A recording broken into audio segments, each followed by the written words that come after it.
Hi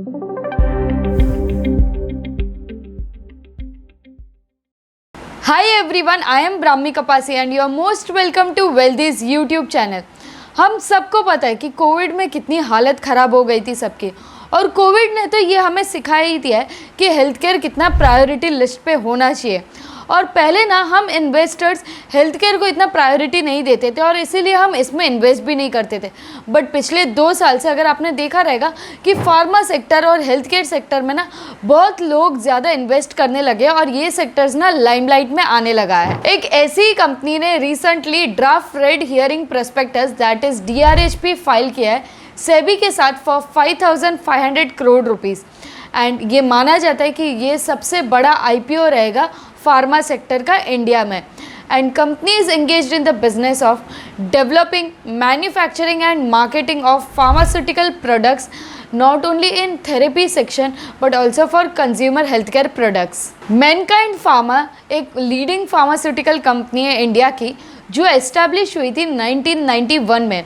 company generic drugs और medicine तो provide करती है, इसके अलावा उनके कुछ प्रोमिनेंट ब्रांड्स हैं जो बहुत ज़्यादा मार्केट में लीडर है, जैसे कि Prega News pregnancy test kits, Manforce, Gasofast Ayurvedic, acne treating medicine, Acnestar and so on. Mankind Pharma ने अनाउंस किया था फेब 2022 में that they will acquire Panacea Biotech Pharmaceutical Formulation for 1,872 crores and in April 2022 Mankind Pharmaceutical Company ने ये announce किया था that they will be launching Mankind Agritech Private Limited जो focus करेगी एग्रीटेक सेक्टर पे।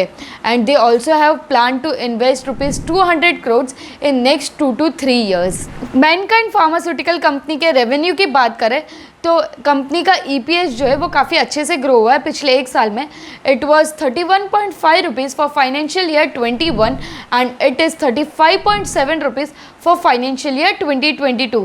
कंपनी का revenue from operations जो था वो था 6,028 crore for financial year 2021 and it has increase and become 7,594 crore rupees for financial year 2022 which is 97.6% of its total revenue। Mankind pharma company में promoter की होल्डिंग हो जाएगी 79% की एंड पब्लिक की होल्डिंग हो जाएगी 21% की आफ्टर IPO कम्स इन।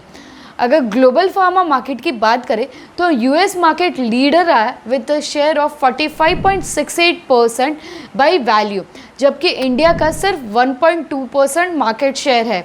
और अगर पिछले 5 साल के ग्रोथ रेट की बात करें फार्मा सेक्टर की तो US ग्रो हुआ है विद अ CAGR ऑफ 6% और इंडिया ग्रो हुआ है with a CAGR of 12%। Mankind pharma company सिर्फ इंडिया में प्रेजेंट नहीं है, बाकी कंट्रीज़ में भी प्रेजेंट है, जैसे कि USA, श्रीलंका एंड नेपाल।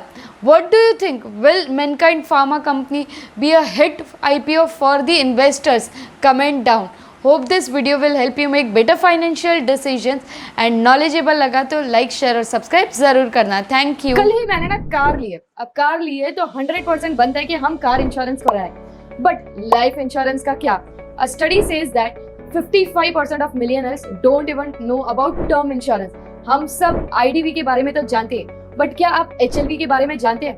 हम सब के पास अपनी फैमिलीज है और हम अपने फैमिलीज के लिए कुछ ना कुछ करना चाहते हैं और कुछ ना कुछ कर रहे हैं, क्योंकि कल किसने देखा, राइट? लेकिन क्या आपने अपने फैमिली को सिक्योर करने का सोचा है?